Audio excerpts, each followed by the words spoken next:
তাহলে আল্লাহ রাব্বুল আলামিন কি বলেছেন আমাদেরকে আল্লাহর জিকির করতে। আমরা যদি আল্লাহর জিকির করি তাহলে আল্লাহ আমাদের জিকির করবে, ঠিক না ঠিক? আর এই জিকিরটা কি?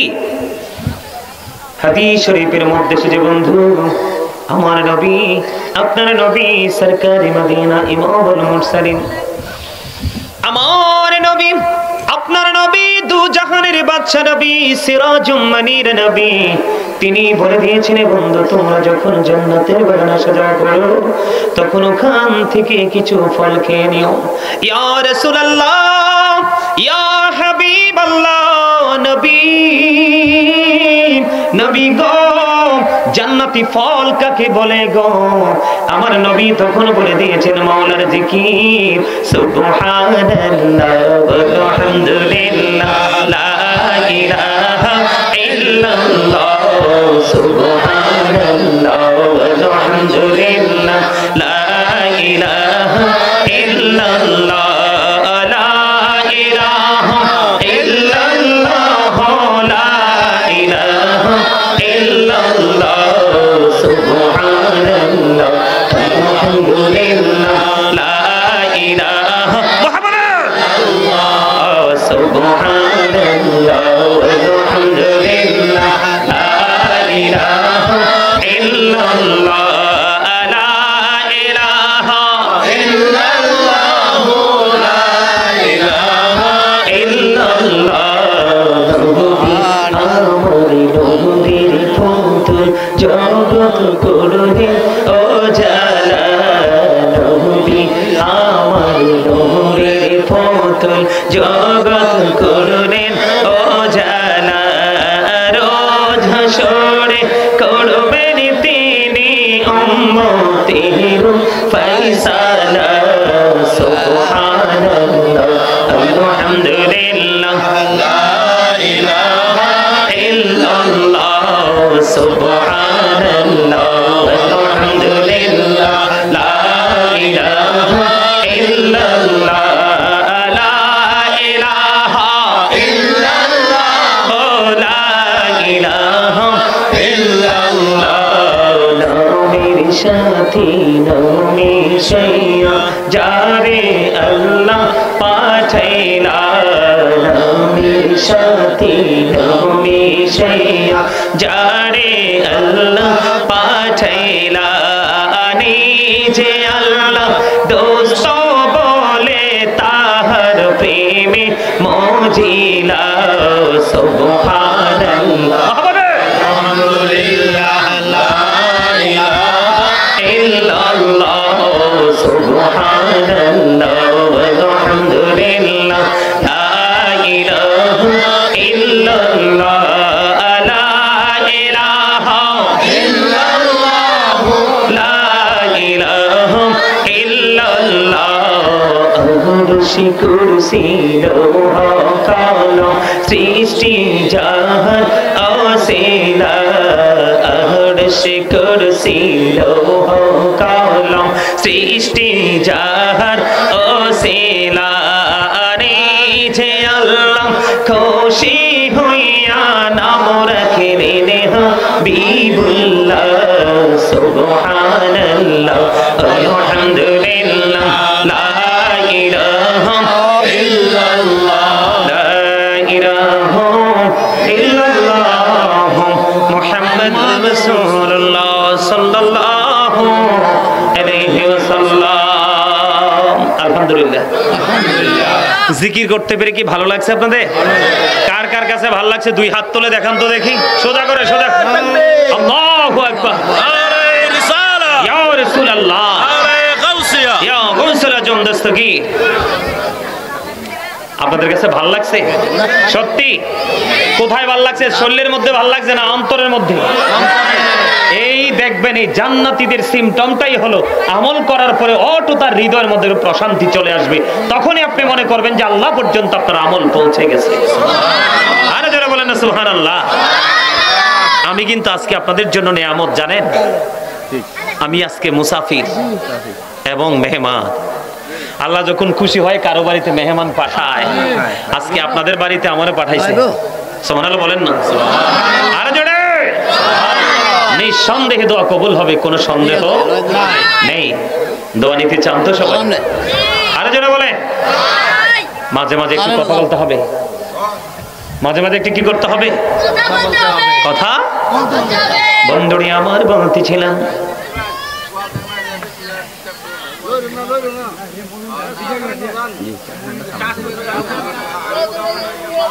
কথা বলবেন না বন্ধু। আল্লাহর হাবিব সরকারে মদিনা তিনি বলে দিয়েছেন প্রত্যেকটা মেশিনকে ক্লিয়ার করার একটা যন্ত্র আছে। কি আছে? যন্ত্র। কথা বলেন না কেন? কি আছে? যন্ত্র। প্রত্যেকটা মেশিনকে ক্লিয়ার করার জন্য, ময়লা দূর করার জন্য যন্ত্র আছে রে। মানুষের মনের ঘরের ময়লা দূর করার যন্ত্র হলো মাওলার জিকির। আর জোরে জোরে বলুন না সুবহানাল্লাহ। আমার নবী একদিকে বললেন তোমার মনের ঘরের ময়লা দূর করার যন্ত্র হলো আমি আল্লাহর শরণ। আরেক দিক দিয়ে আল্লাহর হাবিব সরকারে মদিনা তিনি বলে দিন আমার উম্মত যত বেশি তোমরা আল্লাহর জিকির করবে রে, তোমরা মনে করবা তোমরা যেন জান্নাতি ফল খাইতেছো। তোমরা অল টাইম কন্টিনিউ যেন জান্নাতি ফল খেয়ে নিচ্ছ। তাহলে এই জিকির কিন্তু বন্ধু ছাড়া যাবে না। ফাযকুরুল্লাহ কিয়ামান, দাঁড়িয়ে জিকির করো, কুউদান বসে জিকির করো, ওয়া আলা যুনুবিকুম শুয়ে শুয়ে মাওলার জিকির করো। তারপরেও জিকির বন্ধ করা যাবে না। আর জোরে বলুন না সুবহানাল্লাহ। সুবহানাল্লাহ কেন জোরে জোরে বলতে বলি জানেন? আকাশ বাতাস মুখরিত সুবহানাল্লাহ বলার কারণ হলো মানুষের শ্রেষ্ঠ শত্রু হলো শয়তান। ঠিক কি? প্রত্যেকটা ভালো কাজের ক্ষেত্রে প্রতিবন্ধকতা সৃষ্টি করে শয়তান। কিন্তু আল্লাহ একটা মজার খবর দিয়েছে। আল্লাহ বলেছেন ইন্না কাইদা শাইতানি কানা দাঈফা। আল্লাহ বলেছেন শয়তান ডিসিপশন ইজ ভেরি উইক। শয়তানের ধোঁকা মুমিনের জন্য একেবারে দুর্বল। হাজার চেষ্টা করলেও মুমিনকে গায়েল করতে পারে না। তার প্রমাণ হলো আজকের জান্নাতের বাগান। আপনারা যারা জান্নাতের বাগানে কদম দিয়েছেন আপনাদের কাছে শয়তান হেরে গেছে। সুবহানাল্লাহ বলেন না কেন? আপনার আমার জীবনে যত বেশি শয়তানকে হারাতে পারবো তত বেশি ধীরে ধীরে আমরা জান্নাত পর্যন্ত পৌঁছে যাব। আর যারা ইচ্ছে করেও তারা বাড়িতে বসে আছে তারা শয়তানের কাছে হেরে গেছে। শয়তান চায় না মানুষ কখনো ভালো কাজ করুক, কারণ ভালো কাজ করলেই তো রেজাল্ট ভালো আসবে। কারণ শয়তান জান্নাত দেখেছে এটা যে কতটা মধুময় জায়গা, এখান থেকে কিন্তু সে চিরতরে বহিষ্কার হয়ে গেছে। এই জন্য সে চায় আদম সন্তান যেন নিয়ামত থেকে বঞ্চিত হয়। আমরা তো বোকা। জাহান্নামের মধ্যে শয়তান এবং জাহান্নামীদের ঝগড়া নিয়ে আজকে আলোচনা করব। মানে শয়তান এবং জাহান্নামীদের মধ্যে কিন্তু তুমুল সংঘর্ষ বেঁধে যাবে। জানেন তো এটা? জানেন কিনা জানেন আপনারা? শুনছেন কিনা? জান্নাতের মধ্যে জাহান্নামের মধ্যে জাহান্নামী এবং শয়তানের মধ্যে তুমুল ঝগড়া হবে। আজকে সেই ঝগড়া নিয়ে শেষের দিকে একটু আলোচনা করব। ইনশাআল্লাহ বলতে পারলেন না? আরে আরো জোরে শোনেন। জবান বন্ধ রাখেন না, জবানের হক আদায় করতে হবে। আর জবান কথা না বললে মনে করবো কৃপণ। কৃপণকে আল্লাহ দেখতেই পারে না। এখন যদি মনে মনে বলেন যে হুজুর আমরা তো কৃপণ না, তাইলে কি বলবো? অহংকারী। আল্লাহ স্পষ্ট করে বলে দিয়েছেন আল্লাহ ডাজন্ট লাইক দ্য প্রাউড। আল্লাহ অহংকারীকে পছন্দ করে না। ইন্নাহু লা ইউহিব্বুল মুস্তাকবিরিন। মজা হইছেন? লবণ ছাড়া খাবারের মতো হইছে। আরে তোমরা তো হাসতেও পারো না, আমি হার্ট অ্যাটাক করে মরবা তো। যেই মানুষ বেশি বেশি ফ্রি থাকে এই মানুষের হার্টে প্রবলেম হয় না। না ভুল বলছি? আর যেটা দেখবেন সবসময় এইভাবে থাকে দেখবেন এটাই যে কোনো মুহূর্তে জাগাত শেষ, স্পট ডেড। ঠিক কিনা বলে? এজন্য বেশি বেশি হাসবেন, ফ্রিলি কথাবার্তা বলবেন, প্রেম আদান প্রদান করবেন, দেখবেন সবকিছু ভালো থাকবে। জোরে জোরে কোন আমিন। জিকা ইজ দ্য হার্ট মেডিসিন। জিকির হলো হার্টের ঔষধ। জিকির কাকে বলে জানেন? সুবহানাল্লাহ আল্লাহর জিকির, আলহামদুলিল্লাহ আল্লাহর জিকির, আল্লাহু আকবার আল্লাহর জিকির, লা ইলাহা ইল্লাল্লাহ আল্লাহর জিকির। সৎ কাজে কাউকে ডাকা আল্লাহর জিকির, অসৎ কাজে কাউকে নিষেধ করা এটাও আল্লাহর জিকির। জিকির হলো নামাজ হজ হলো আল্লাহর জিকিরের জলসা, যেটা একই জায়গায় দাঁড়িয়ে এবং সম্পূর্ণ করা হয়, এটা হলো আল্লাহর জিকিরের জলসা। আর যেটা বিভিন্ন জায়গা পরিদর্শন করে সম্পূর্ণ করা হয়, এটাকে বলা হয় জিকিরের জুলুস। যেমন হজ হলো মাওলার জিকিরের জুলুস। আর জোরে জোরে বলুন না সুবহানাল্লাহ। আল্লাহ রাব্বুল আলামিন আল্লাহর হাবিবকে জানিয়ে দিলেন, হাবিব আপনি আপনার উম্মতগুলোকে জানিয়ে দেন, আপনি আপনার উম্মতগুলোকে জানিয়ে দেন, যারা এই পৃথিবীর বুকে যে কোনো জলসায় বসে আমি মাওলার জিকির করবে রে, আমি আল্লাহ কথা দিলাম তার চাইতে উত্তম জলসায় আমি তার জিকির করব। আপনার আমার জিকিরের জলসা, আল্লাহর জিকিরের জলসা কি এক? আল্লাহ জিকির করবে রহমতের ফেরেশতা নিয়ে রে, আর আমরা জিকির করব সুদখোর, ঘুষখোর, সিটার, বাটপার, নামাজি, বেনামাজি, দামি কম দামি, ছোট লোক বড় লোক, ঠিক কিনা বলেন? তাহলে এখান থেকে বোঝা যায় রে, তুমি যদি মালিকের জিকির করতে পারো, মালিক তোমার জিকির কন্টিনিউ করবে, তবে সেই জায়গাটা হলো পুরো ব্যতিক্রম। জোরে জোরে সুবহানাল্লাহ। আল্লাহর হাবিব জানিয়ে দিয়েছেন, কেউ যদি জিকির করতে করতে করতে করতে মালিকের দিকে এক হাত পরিমাণ এগিয়ে যায়, বন্ধু মালিক তার দিকে 2 হাত পরিমাণ এগিয়ে আসে।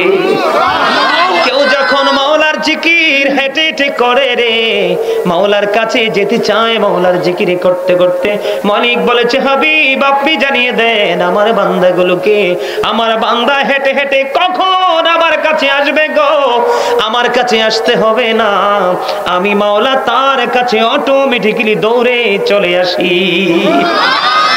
আল্লাহর হাবিব বলেছেন, বন্ধু আল্লাহ বলেছেন হাবিব আপনি জানিয়ে দেন আমার বান্দা আমাকে যেমন মনে করবে, আমি ঠিক আমার সেই বান্দার কাছে তেমনি হয়ে যাব। আর জোরে বলেন না সুবহানাল্লাহ। আরেকটু মহব্বতে বলুন না সুবহানাল্লাহ।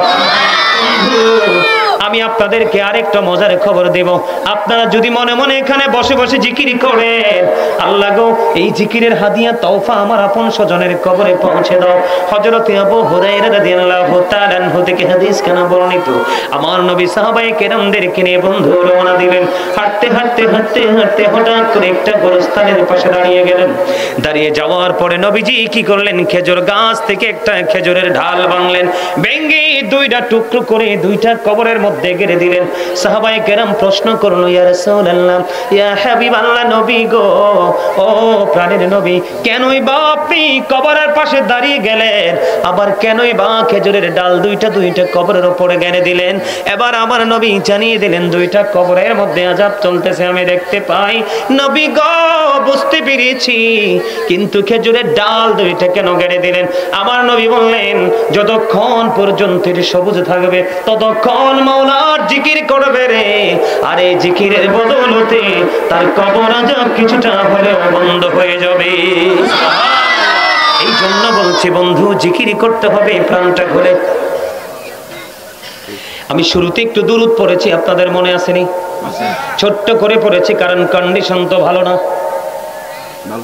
জুমার দিনে কেউ যদি মদিনার নবীর সাথে প্রেমের ডুরি লাগাইয়া মাত্র 80 বার যদি কেউ দরুদ পড়তে পারে রে, আমার আল্লাহ খুশি হয়ে তার 80 বছরের সগীরা গুনাহ মাফ করে দেয়।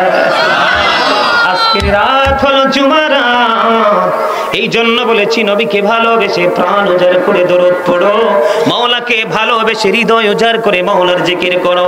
আল্লাহর হাবিব আল্লাহ যদি তোমার রাজি হয়ে যায় রে, তোমার জন্য দুনিয়া এবং আখিরাতে কোনো ভয়ের কারণ নেই। বন্ধুরি আমার, হাদিস কানে এসেছে দাইলামি শরীফের মধ্যে, হাদিসের রাবি হলেন হযরতে আনাস রাদিয়াল্লাহু তাআলা আনহু। আমার নবী, আপনার নবী, দু জাহানের বাদশা নবী, তিনি জানিয়ে দিয়েছেন বন্ধু, মদিনাওয়ালার সাথে প্রেমের ডুরি লাগাইয়া প্রতিদিন কেউ যদি 1000 বার যদি দরুদ পড়তে পারে, সে জান্নাত না দেখা পর্যন্ত তার মরণ হবে না। জোরে জোরে বলুন না সুবহানাল্লাহ। বলেন পাইলে নিরালাহি গো নবী, পাইলে নিরালা, পাইলে নিরালাহি গো নবী, পাইলে নিরালা, 2 কদমে চুমু খাবো, 2 কদমে চুমু খাবো, চরণে ধুলি মাখিবো গায়ে, পাইলে নিরালাহি গো নবী, পাইলে নিরালা। পাইলে নিরালায় গো নবী পাইলে নিরালায়। দুই কদমে চুমো খাবো, দুই কদমে চুমো খাবো, চরণে ধুলি মাখিব গায়ে পাইলে নিরালায় গো নবী পাইলে নিরালায়, পাইলে নিরালায় গো নবী পাইলে নিরালায়। প্রাণের নবী কত দূরে লোহিত সাগরের তীরে, বলেন প্রাণের নবী কত দূরে লোহিত সাগরের তীরে। হায়রে মদিনার ওই সোনার গড়ে আছেন তিনি সর্বদাই পাইলে নিরালায় গো নবী পাইলে নিরালায়, পাইলে নিরালায় গো নবী পাইলে নিরালায়। দুই কদমে চুমো খাবো, দুই কদমে চুমো খাবো, চরণে ধুলি মাখবো গায়ে পাইলে নিরালায় গো নবী পাইলে নিরালায়। মারহাবা। মজা হয় নাই? আমার তো মনে হয় ওয়াজ করতে করতে আমি স্ট্রং হবে, এরা উইক হবে, এরকম নেই কোনো বিষয়টা। আরে আরে জোরে বলে, হাসতে পারেন না? রাসূলের শান কি ভালো লাগছে না? তো মারহাবা দিয়ে তো ফাড়ে। আমি কিন্তু একজন শিল্পী, আমি একজন রাইটার, আমি একজন কবি, গান, ইসলামী সঙ্গীত, হাম নাত অনেক লিখেছি, অনেক সুর দিয়েছি, নিজে অনেক গেয়েছি। আপনারা চাইলে ইচ্ছে মতো সার্ভিস দিতে পারবো ইনশাআল্লাহ, ইনশাআল্লাহ। তবে আপনাদের মানসিকতার উপর ভিত্তি করবে সার্ভিস দেওয়া বা না দেওয়া, ঠিক না? ঠিক। আরে আরো জোরে। আমার আলোচ্য বিষয় কিন্তু এটা নয়, তারপরেও একটুখানি আলোচনাটা করেছি। সিদ্দিক ভাইয়ের আবদার কিন্তু অন্য।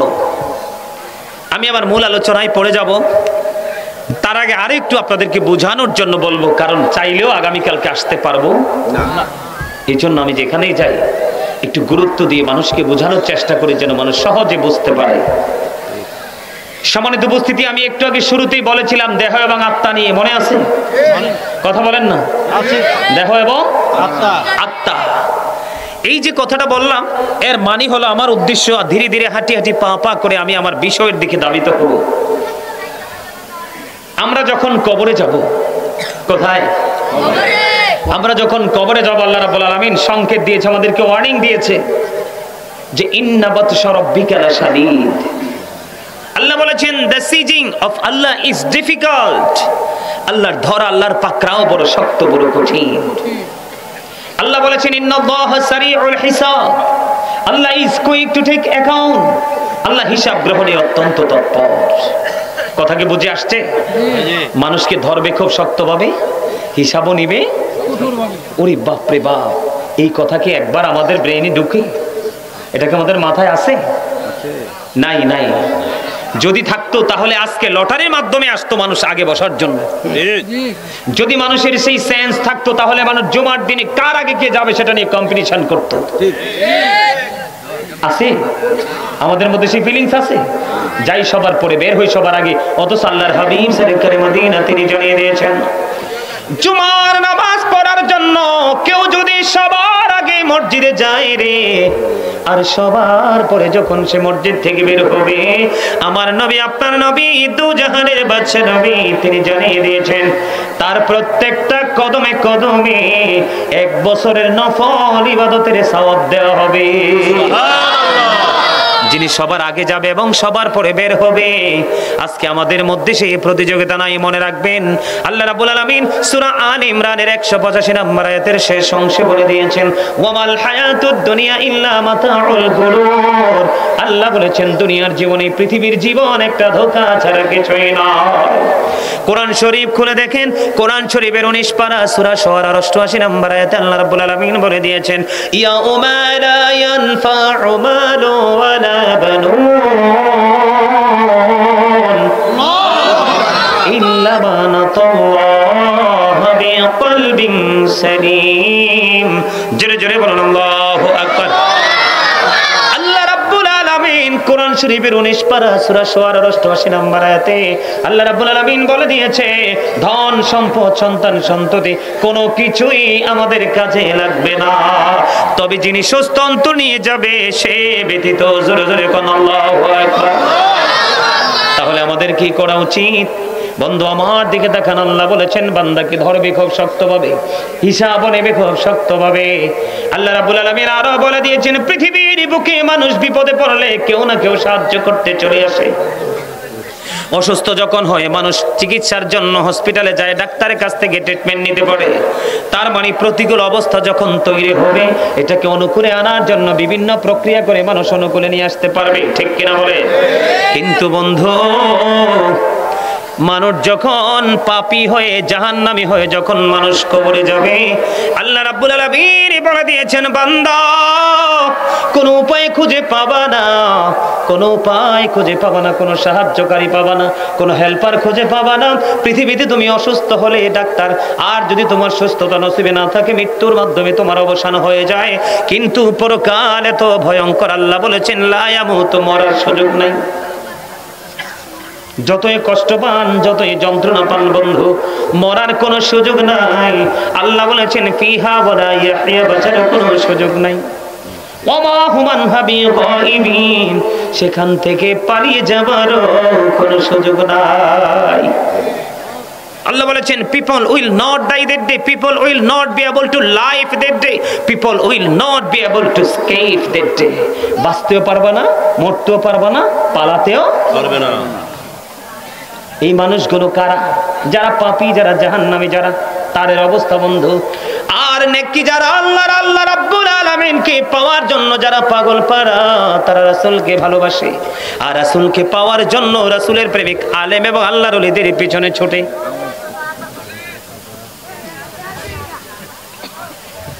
আল্লাহ রাব্বুল আলামিন একবার স্পষ্ট করে বলে দিয়েছেন, join with my dear people, come to my paradise. আল্লাহ বলেছেন join with my dear people, আমার প্রিয় লোকেদের সাথে